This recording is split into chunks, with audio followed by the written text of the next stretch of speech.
من وقت پیش رفته بودم بازار طلا. اونجا یکی از مشتریای قدیمی دیدم که دقیقاً 2 سال پیش همین موقع با هم تماس گرفت. اون موقع طلا سقف قیمتی خودش رو زده بود و ملکم مثل همین الان قیمتش بدون حباب.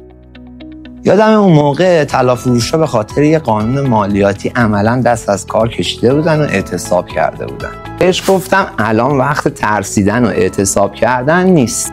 بیا برات یه آپارتمان 3 خوابه لوکس توی جای خوب شهر میخرم و اون خونه‌ای هم که توش نشستی میذاریم وقتی بازار طلا سر و سامون گرفت میفروشیم. پری روز که دیدمش گفتش که هم خوش موقع برام خونه رو خریدی، هم یکی از همکارات خوش موقع تونست برام خونه قدیمی رو بفروشه. تو این 2 سالم از بازار ملک و طلا تونستم سود خوبی بگیرم. اون روز تصمیم گرفت به جای ترسیدن فکر بکنه و اون انتخاب زندگیش رو عوض کرد. تو چی؟ آخرین باری که با ترست روبرو شدی تصمیم گرفتی فکر کنی یا فرار؟